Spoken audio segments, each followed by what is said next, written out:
संघ के लिए संघ का नायक भी अच्छा होना चाहिए, जिसका कुशल नेतृत्व संघ के लिए मिले।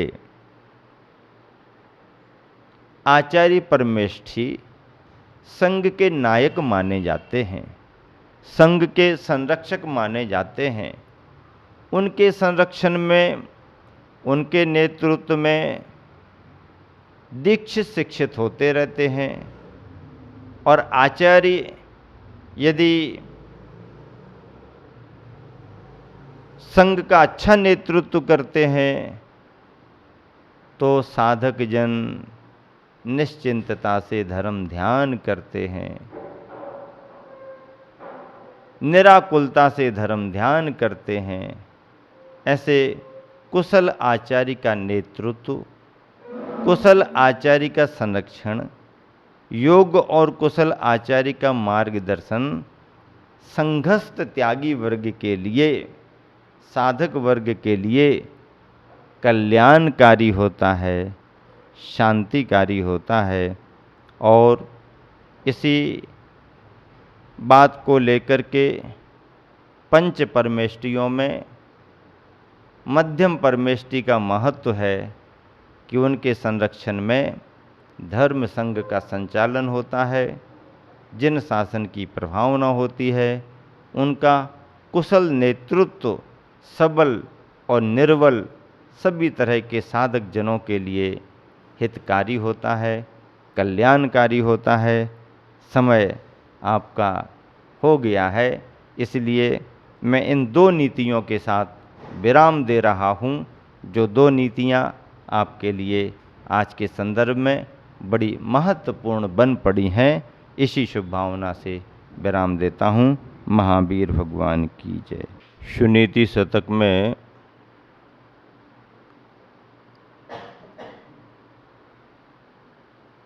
अध्यात्म प्रधान चर्चाओं में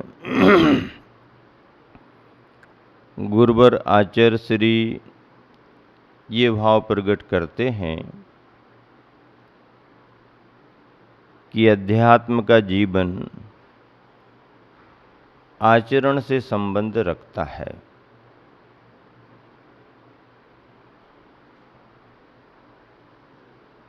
ऐसे आचरण प्रधानी आध्यात्मिक व्यक्ति का बोलना तो प्रभावकारी होता ही होता है, बल्कि उनका मौन रहना भी प्रभावकारी होता है।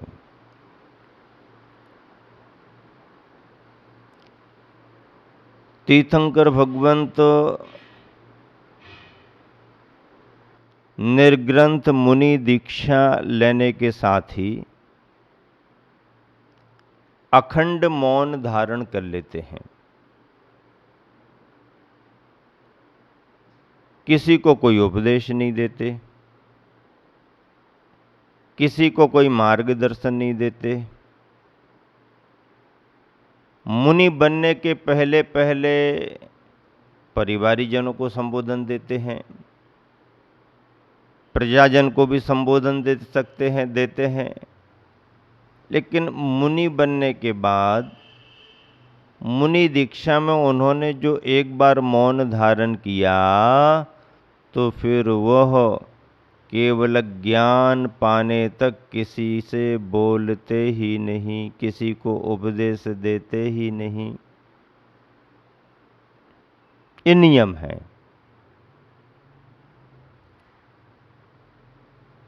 उपदेश नहीं देते हैं तो उनका प्रभाव कैसे बढ़ेगा? बोलते नहीं हैं तो लोग उनसे प्रभावित कैसे होंगे? ये धारणा आजकल की है कि बोलने से लोगों में प्रभाव ज़्यादा पड़ता है, लोग ज़्यादा आकर्षित होते हैं। ठीक बात है। प्रथमतः परिचय यहीं से प्राप्त होता है। कैसा बोलते हैं, क्या बोलते हैं, चर्चा में कैसा समाधान करते हैं, किस तरह से उत्तर देते हैं, ज्ञान कैसा है, कितना है, बातचीत का तरीका क्या है, बातचीत में किस तरह की प्रस्तुति करते हैं, ये प्रथमतः पहचान बनने के बिंदु हैं। और यहाँ से पहचान बनती भी है, लेकिन केवल इतनी ही प्रस्तुति, केवल इतना ही कथन व्यक्ति के जीवन को पूरा का पूरा बदल दे, ऐसी अनिवार्यता नहीं है। अन्यथा ऐसा होता कि बोलने बोलने का ही प्रभाव पड़ता, मौन और शांति का कोई महत्व ही नहीं होता। लेकिन आचार्यों ने तो ये तक कहा है कि मौन का, बोलने का तो प्रभाव पड़ता ही पड़ता है, कभी कभी बोलने से ज़्यादा मौन का भी प्रभाव पड़ता है।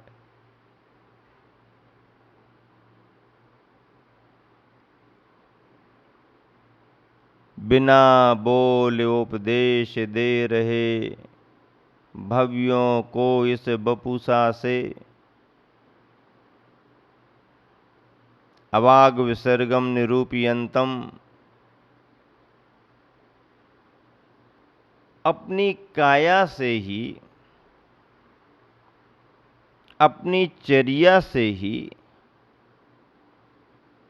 अपनी सामयिक, अपने स्वाध्याय से ही जो अध्यात्म का उपदेश दे रहे हैं, निष्प्रहचर्या का बिन बोले ही प्रभाव पड़ रहा है। तीर्थंकर भगवंत मौन धारण किए तो छद्मस्त काल में फिर उपदेश देते ही नहीं, और केवल ज्ञान होने पर उपदेश ही होता है, बोलचाल बातचीत नहीं।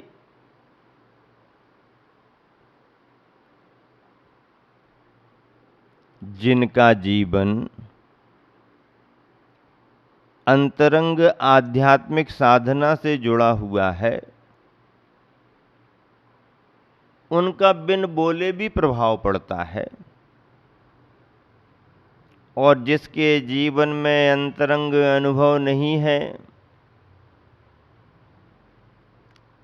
और उस अनुभव के अभाव में, उस आध्यात्मिक साधना के अभाव में यदि कोई व्यक्ति बढ़ चढ़ करके धर्म की बातें करे, अध्यात्म की बातें करे, बड़े बड़े सिद्धांत की चर्चाएं करे और जीवन में आचरण अनुभव दिखाई ना दे, तो व्यर्थ प्रलाप माना जाता है, व्यर्थ प्रलाप माना जाता है। चर्चाएं तो कोई भी कर सकता है, जिसका क्षयोपशम बढ़ जाए वो शास्त्र ज्ञानी, शब्द ज्ञानी हो सकता है। पर शब्द ज्ञानी और शास्त्र ज्ञानी होना अलग बात है और आत्मज्ञानी होना अलग बात है। क्षयोपशम से शास्त्रों का ज्ञान हो सकता है, क्षयोपशम से भाषा पर प्रभुत्व हो सकता है, आपके पुण्य से क्षयोपशम से मधुर वर्गनाएं निकल सकती हैं, जिनका असर आबाल वृद्धों पर हो सकता है, जनमानस पर हो सकता है। ये सब ठीक है,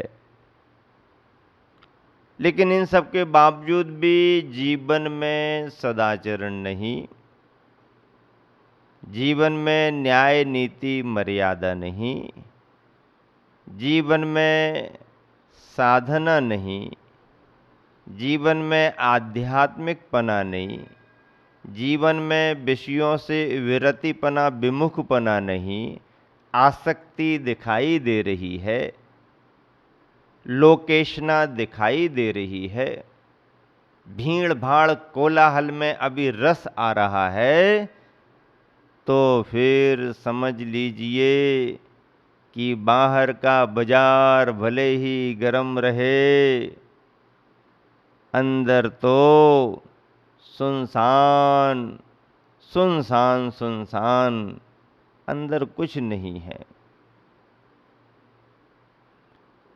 जैन परंपरा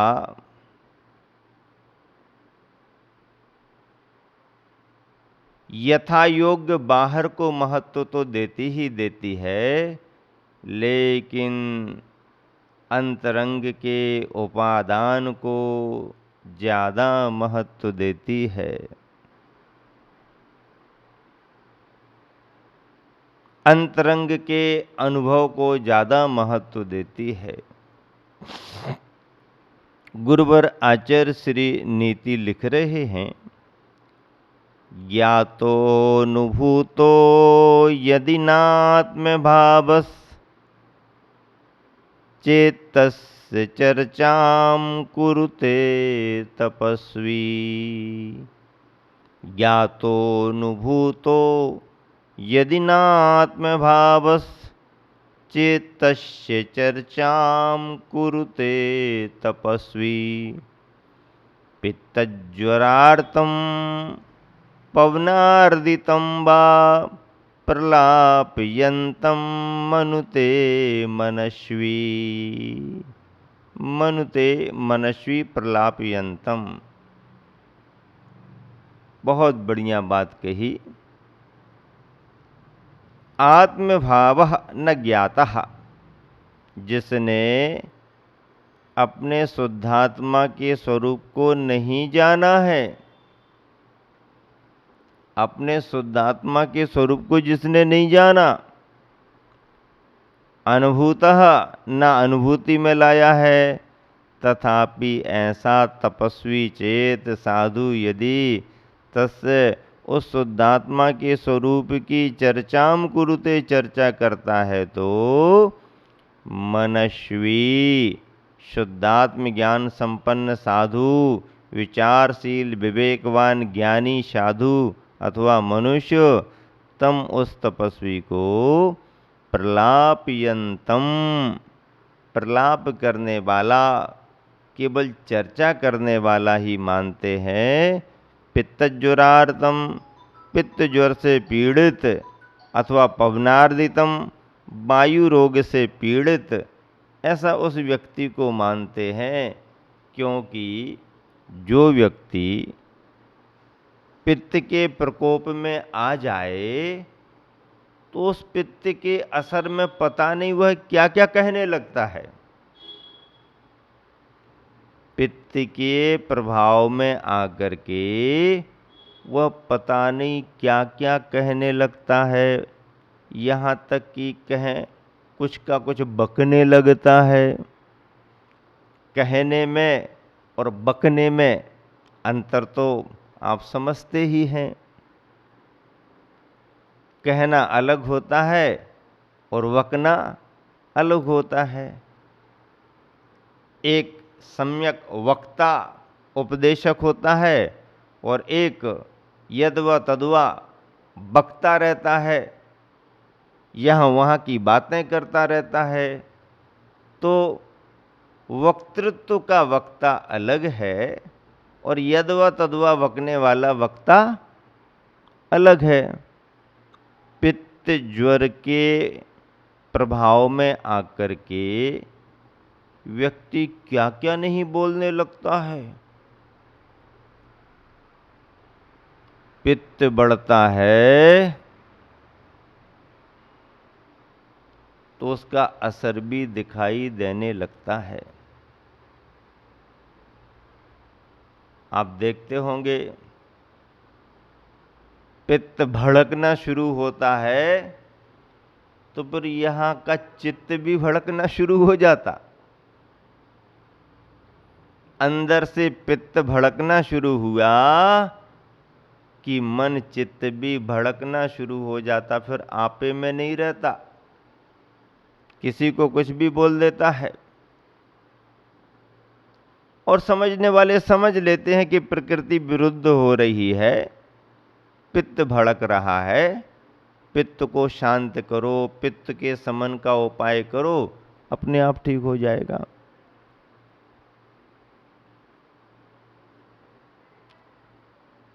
पवनार्दितम, वायु रोग से पीड़ित, सन्निपात जैसे रोग से पीड़ित, वायु विकार यदि किसी मनुष्य को हो गया तो वायु का असर भी उस व्यक्ति को नियंत्रण से बाहर कर देता है। डॉक्टरों के पास कई तरह के मरीज पहुंचते हैं, कई तरह के मरीज पहुंचते हैं, और कोई कोई मरीज तो